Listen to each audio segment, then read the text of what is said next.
કંઈક નાની મોટી કુટેવ એના જીવનમાં આવી હોય એ દૂર થાય, પણ તમારે રેપો એની સાથે ડેવલપ કરવો પડે. એની માટે રોજ પછી તમારે એની સાથે સમય આપીને એના વર્તનના સુધાર માટે પ્રયત્ન કરવો પડે. You have to be his friend, his father, everything. એક યુવાને ડર્બનમાં પ્રમુખ સાંઈ મહારાજ સાથે હાથ મિલાવ્યો અને પ્રમુખ સાંઈ મહારાજે કહ્યું કે Swami, I feel you are my friend, તમે મારા મિત્ર છો. પ્રમુખ સાંઈ મહારાજે કહ્યું કે I am your friend, father and guru. પછી કહ્યું કે સંત છે એ ફ્રેન્ડ મનાય તેની સાથે નિષ્કપટપણે વર્તાય, સંત છે એ પિતા મનાય તો એમની આજ્ઞાનું પાલન થાય, અને સંત છે એ ગુરુ મનાય તો એમના પ્રત્યે પૂજ્ય ભાવ ને દિવ્ય ભાવ રહે. તો 3 જનરેશનને પ્રમુખ સાંઈ મહારાજ ઇફેક્ટ કરી શક્યા. એનું કારણ આ કે એમને સમય આપ્યો, સંસ્કારિત કરવાનો પ્રયત્ન કર્યો અને વર્તન દ્વારા શીખવ્યું. તો પહેલી અગત્યની વાત છે કે પરિવાર માટે સમય અને વર્તન દ્વારા આપણે સંસ્કાર આપવા.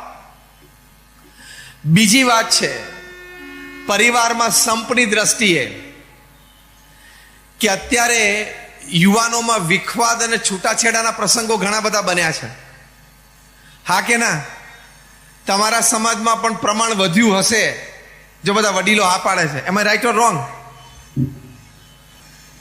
તો તમારા સમાજમાં પણ તમે બધા જાણો છો, જોવો છો કે આ વિખવાદનું કારણ બન્યું છે, અને બહુ ક્ષુલ્લક કારણોથી પણ એ ઘણી વખત છૂટાછેડા થતા હોય છે. પહેલા હું તમને પ્રમુખ સ્વામી મહારાજનો એક વિચાર કહું એમના વિશાળ અનુભવ પરથી. શબ્દશઃ હું પ્રમુખ સ્વામી મહારાજને ટાંકું છું. પ્રમુખ સ્વામી મહારાજ કહેતા, લગ્ન જીવનની વાત આવે ત્યારે હું શબ્દશઃ બોલું છું, શબ્દશઃ ની અક્ષરશઃ બોલું છું. પ્રમુખ સ્વામી મહારાજ કહેતા કે અગ્નિની સાક્ષીએ આપણે ભેગા થયા છીએ તો હવે અગ્નિની સાક્ષીએ જ છૂટા પડવું. ખબર પડી? અગ્નિની સાક્ષીએ આપણે ભેગા થયા છીએ એટલે કે જ્યારે લગ્ન થયા ત્યારે ચોરીમાં અગ્નિની સાક્ષીએ પરિક્રમા કરી, ફેરા ફરીને આપણે ભેગા થયા પતિ પત્ની રૂપે. હવે અગ્નિની સાક્ષીએ જ છૂટા પડવું એટલે શું? 2 માંથી એક જણાનું મૃત્યુ થાય ને સ્મશાનમાં અગ્નિ લાગે ત્યારે જ છૂટા પડવાનું, તે પહેલા નહીં. અને 100%નું ચોઈસનું કોઈને મળ્યું હોય એવા એકાદ વ્યક્તિ સભામાં બેઠા હોય તો આંગળી ઊંચી કરો તો આટલી સમજદારી તો તમારે છે જ. મને તમારા જ સમાજના વડીલોએ કીધું છે કે સ્વામી, આ 2-3 વાત ઉપર તમે ભાર મૂકીને વાત કરજો. એટલે એમાંની એક વાત આ છે કે અમારા સમાજમાં યુવાનોમાં છૂટાછેડા 6 મહિનામાં ને વર્ષમાં ને 2 વર્ષમાં ને 5 વર્ષમાં થઈ જાય છે. એક તો 6 મહિનાની ઓળખાણ રાખી હોય પછી તો લગ્નનું નક્કી કર્યું હોય. હા કે ના? એમાં 5 વખત એકબીજાના ઘરે રહેવા ગયા હોય નવા ટ્રેન્ડ પ્રમાણે, અને તોય પાછું 3 મહિનામાં પૂરું થઈ જાય. એ સમજદારી આવવી. વાત તો આપણે ઘણી કરીએ, જ્ઞાન તો ઘણું કરીએ, પણ સમજદારી આવવી અઘરી છે. સારી વાત કરનારા અને સારા જ્ઞાન આપનારા પણ એમને પણ લગ્નના 15 દિવસમાં વિખવાદ થાય છે ને અત્યારે કેસ કોર્ટમાં ચાલે છે. છેલ્લા 2 દિવસની ઘટનાના તમે વિચારી લેજો. તો કહેવાની વાત એ છે કે મેડ ફોર ઈચ અધર કપલ હોય ને એમાં પણ 60-40 નો રેશિયો હોય. 60% પતિ પત્ની એકબીજાને અનુકૂળ હોય, સમજતા હોય. 40% તો ટોલરન્સ, એક્સેપ્ટન્સ, એપોલોજીસ એન્ડ કોમ્પ્રોમાઇઝ ઉપર આવવું જ પડે. ઇટ ઇઝ અ પ્રિન્સિપલ, એ સિદ્ધાંત છે પૃથ્વી પર કે જે વ્યક્તિ સાથે તમારે કાયમ સાથે રહેવાનું છે, પતિ પત્ની રૂપે હોય, ધંધામાં બંને સાથે પાર્ટનર હોય, એકબીજાને થોડા સહન કરવા, એકબીજાને પૂર્ણ રીતે સ્વીકાર કરવા, એકબીજા પ્રત્યે જ્યાં ભૂલ થઈ ગઈ હોય ત્યાં માફી માંગી લેવી, અને ક્યાંક વાતચીતમાં, ચર્ચામાં, નિર્ણયમાં કોમ્પ્રોમાઇઝ ઉપર આવવું જ પડે. આ વાતમાં કંઈક વજૂદ હોય એવું તમને લાગે છે? Just raise your hands if you say yes. Thank you. Tolerance, acceptance, એપોલોજીસ and compromise, આને ટેક ફોર્મ્યુલા કહેવાય. એક ટેક ફોર્મ્યુલા દરેકે એપ્લાય કરવી પડે. તમને આશ્ચર્ય થશે કે પૃથ્વી ઉપર રોજ, સાંભળજો, પૃથ્વી ઉપર રોજ 24 કલાકમાં 8,500 છૂટાછેડા થાય છે. અને વર્લ્ડ સ્ટેટિસ્ટિક્સ એન્ડ ડેટા પ્રમાણે થોડા મહિનાઓમાં it will touch the unfortunate magical figure, હું અનફોર્ચ્યુનેટ વાપરું છું, unfortunate magical figure of 10,000. 10,000 ડિવોર્સિસ per day. 24 કલાકમાં 10,000 એટલે શું થયું? દર કલાકે 40 થયા, દર 1.5 મિનિટે, રફલી બધું બોલું છું, દર 1.5 મિનિટે એક થયો. આપણે પ્રવચનની શરૂઆત કરીને લગભગ 35 મિનિટ થઈ, 30 છૂટાછેડા થઈ ગયા છે પૃથ્વી ઉપર. હવે એના કારણો જાણવાના પ્રયત્ન કરો. અને કારણો મભમમાં કે કારણો સ્પષ્ટ દેખાતા હોય એ તો છે જ, પણ જે રિસર્ચ અને એનાલિસિસ, RNA રિસર્ચ અને એનાલિસિસ દ્વારા જે કારણો બહાર આવ્યા છે કે યુવા પેઢીમાં છૂટાછેડાના કારણો શું છે એ હું તમને વાત કરું. દિલ્હીમાં લગભગ રોજ 70 થી 80 ડિવોર્સ કેસીસ રજીસ્ટર થાય છે. મુંબઈમાં બાંદ્રામાં ફેમિલી કોર્ટ છે, ત્યાં તો લગભગ 80-90. હૈદરાબાદ, સિકંદરાબાદ, ટ્વિન સિટીમાં રોજના 100. તે એનાલિસિસ કરવામાં આવ્યું, what are the principal reasons of divorce among young couples. Young couple હોય એમાં ડિવોર્સના મુખ્ય કારણો શું છે? તો બહુ આશ્ચર્યજનક વાતો છે, પણ હકીકત છે. ફર્સ્ટ રીઝન, એટલે આમ ક્રમમાં હું નથી બોલતો, પણ 5 આ કારણો છે. એક કારણ એ છે too much of expectation from the spouse, કે પતિને પત્ની તરફથી અને પત્નીને પતિ તરફથી બહુ વધારે પડતી અપેક્ષા. અને પછી 10મા દિવસે કહી દે એટલે મને તો ખબર જ નહીં તમે આવા હતા, તો 6 મહિના સુધી કર્યું શું લગ્ન પહેલા? મેં કહ્યું એમ 60-40 નો રેશિયો તૈયાર રાખવાનો. સવારે સારી ગરમ ગરમ ચા ટાઈમે મળે 60% ના રેશિયોમાં, કે અનુકૂળ છે, મનગમતું સચવાઈ જાય છે. અને સાંજે કદાચ રાત્રિ ભોજન છે, ગરમ ગરમ ન મળે કારણ કે 7 વાગ્યાનું થઈ ગયું અને તમારે 10 વાગે આવતા હોય એટલે ગરમ ગરમ ન મળે, તો 40%માં ગણી લેવાનું. કોમ્પ્રોમાઇઝ એન્ડ એડજસ્ટમેન્ટમાં ગણી લેવાનું. કયું ક્યાં ગણી લેવું ને આવડી જવું જોઈએ.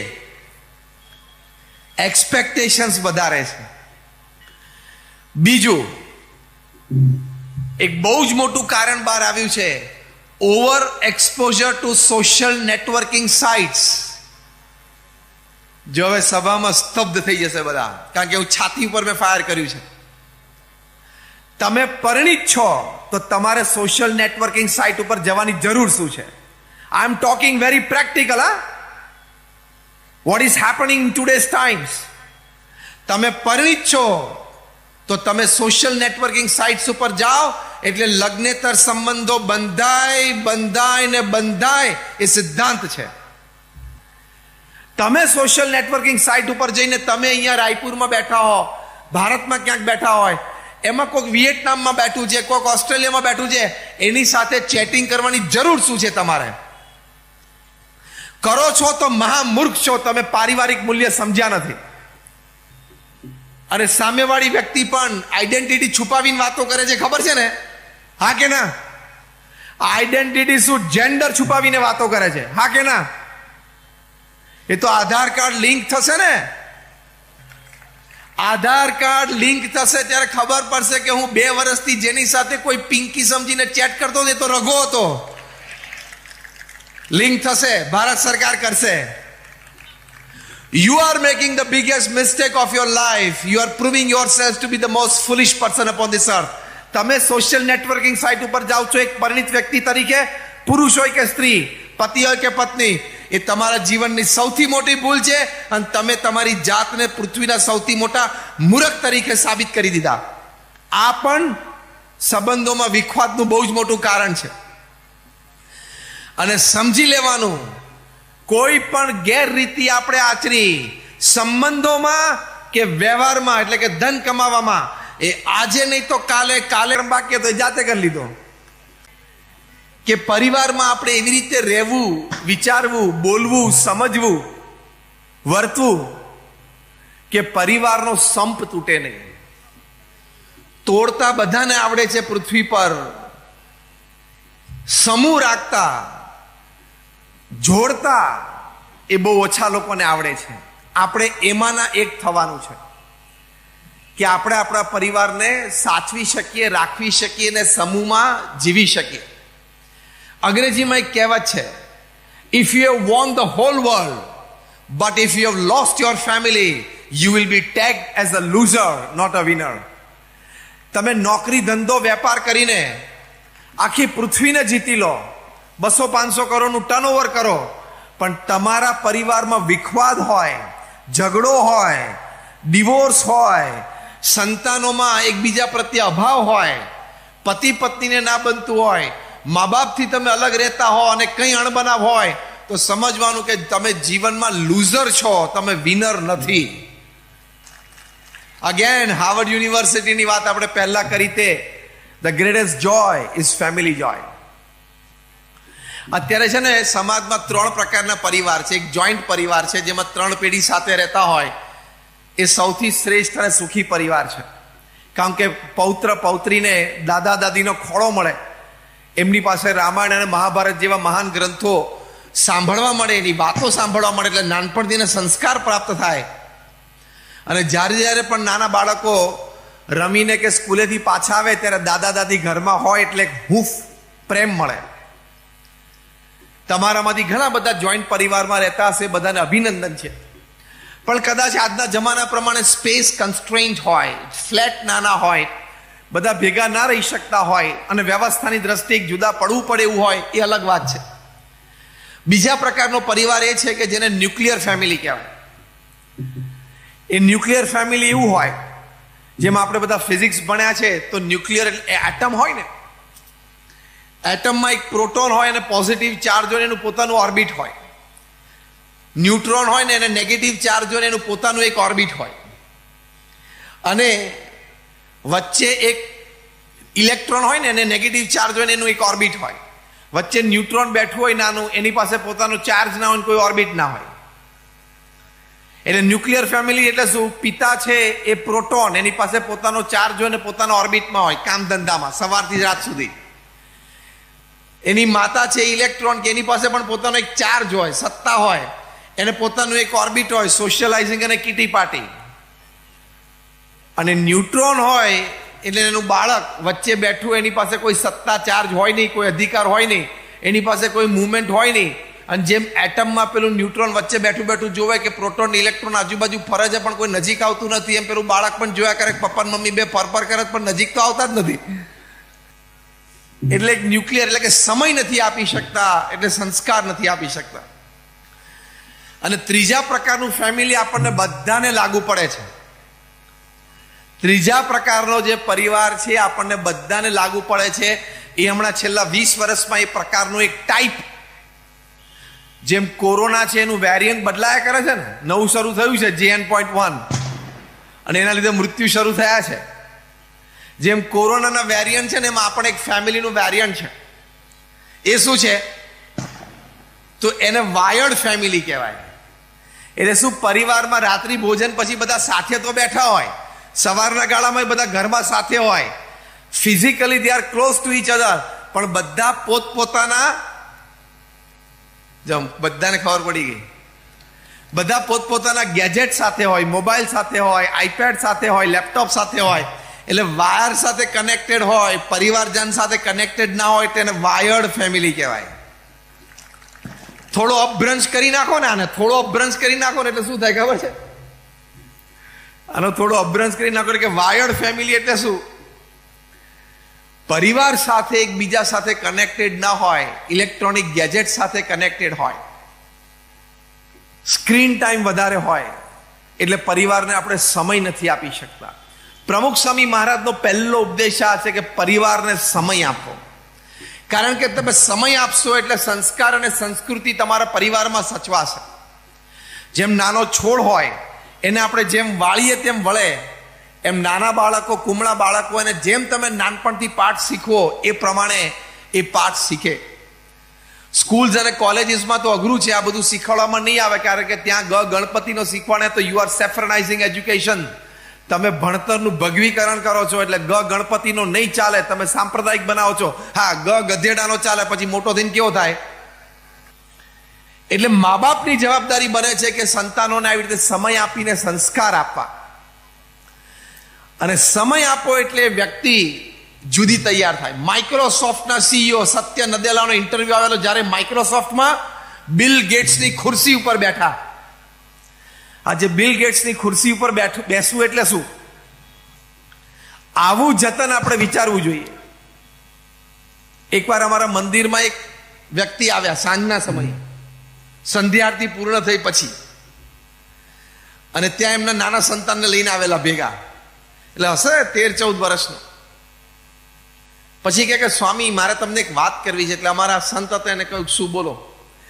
એટલે કે મારો આ દીકરો સ્વામી 14 વર્ષનો છે, સિગરેટ પીતો થઈ ગયો છે, તમે આને કંઈક સમજાવો. એટલે અમારા સંતે પૂછ્યું કે તમે આ કોકની કીધેલી વાત કરો છો કે તમે પોતે જોયેલું? તો કે સ્વામી મેં પોતે જોયેલું. પૂછ્યું એને, રેડ હેન્ડેડ પકડ્યો છે. તો પેલો બિચારો આમ શરમાઈ ગયો, આમ માથું નીચું નાખીને. પછી અમારા સંત તો બહુ મચ્યોર હતા, એટલે એમને કીધું કે આવો બેસીએ. પછી એને કહ્યું કે તમારા બાળક સાથે હું પછી બેસું, પહેલા આપણે વાત કરી. પેલા દીકરાને રૂમની બહાર મોકલ્યો. પછી અમારા સંત એના પિતા સાથે વાત કરી. પહેલો પ્રશ્ન પૂછ્યો, તમે સિગરેટ પીવો છો? તો કે હા.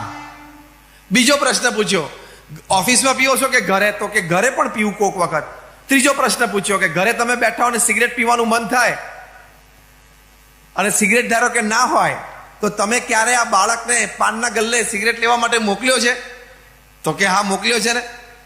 અમારા સંત કે બસ ચેપ્ટર એન્ડ્સ, અહીં ચેપ્ટર પૂરું થઈ ગયું. તમને સિગરેટ પીતા જોયા, તમે એના પાનના ગલ્લે સુધી મોકલ્યો, ત્રીજો મુખ્ય કાર્યક્રમ બાકી હતો એ જાતે કરી લીધો. સમય તમે આપો છો, સાથે સાથે તમારા વર્તન ઉપર પણ ઘરમાં ધ્યાન રાખવું જોઈએ, તો બાળકોને સંસ્કાર રહેશે. હાર્વર્ડ યુનિવર્સિટીનો એક સર્વે એ પણ હતો કે the first curse words that the children learn is from their parents and especially from their mothers. બાળકો પ્રથમ ગાળો બોલતા પોતાના માતા પિતા પાસેથી શીખે છે, અને એમાં પણ પોતાની માતા પાસેથી શીખે છે. આ હાર્વર્ડ યુનિવર્સિટીનો એક બીજો સર્વે છે. તમને એમ થાય કે બાળક નાનું છે, કંઈ સમજતું નથી, ઊંધું બેસીને ત્યાં રમકડા રમે છે. એની બધી જીબી ફ્રી છે. તમારી યુટ્યુબ ને વોટ્સએપ થી ભરાયેલી છે, એની ફ્રી છે, ખબર છે ને? એની બધી જીબી ફ્રી છે, એટલે બધું પ્રિન્ટ થઈ જાય છે. અત્યારે હજી એની સિસ્ટમ ડેવલપ નથી, એટલે એક્સપ્રેસ નથી કરી શકતો. બાકી બધું જ એનામાં પ્રિન્ટ થઈ જાય છે, અને યોગ્ય સમયે બધું વર્તન રૂપે બહાર આવશે. ત્યારે તમને એમ થાય કે મારો બાળક આવું બોલતો થયો, આવું વર્તતો થયો, પણ એ તારા સંસ્કાર છે, તારું વર્તન છે.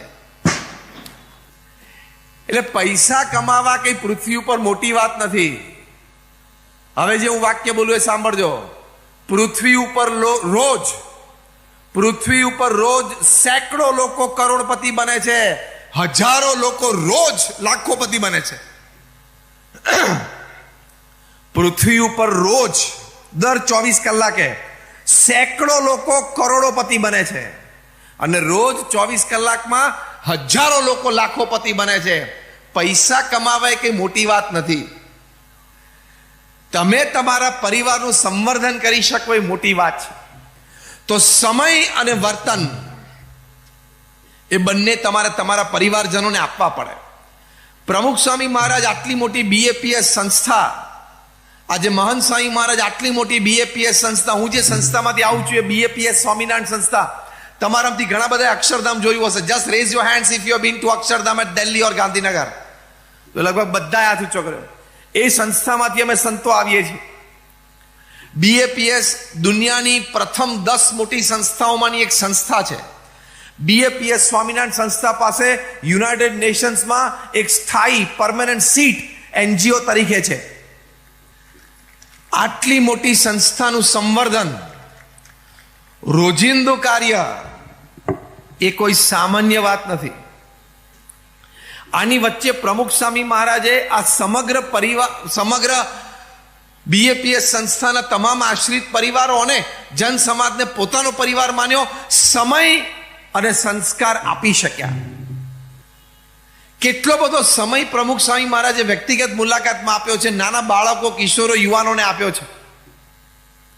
પ્રમુખ સ્વામી મહારાજ એક વખત સાઉથ આફ્રિકામાં ડર્બનમાં હતા, અને ત્યાં લેનેશિયામાં હતા, અને ત્યાં 2-3 યુવાનોએ આવીને વાત કરી કે સ્વામી આપણા યુવક મંડળમાં એક યુવક નવો આવતો થયો છે, એનું નામ આ છે એમ કરીને એમનું નામ આપ્યું, પણ એને હોરર ફિલ્મ્સ જોવાની ટેવ પડી ગઈ છે. આ બહુ પ્રેક્ટિકલ દ્રષ્ટાંત આપું છું. અને દિવસમાં 2-3 હોરર ફિલ્મ્સ જોવે છે. આ પ્રસંગો વાત કરું છું 25-30 વર્ષ પહેલાની. પ્રમુખ સ્વામી મહારાજે વાત સાંભળીને પોતાના આટલા વ્યસ્ત કાર્યક્રમોની વચ્ચે, વ્યસ્ત વિચરણની વચ્ચે પ્રમુખ સ્વામી મહારાજે એ યુવાનને બોલાવ્યો અને શાંતિથી વ્યક્તિગત એની સાથે બેઠા અને પહેલી વાત કરી કે જો મને આવી વાત જાણવામાં આવી છે, આ વાત સાચી છે?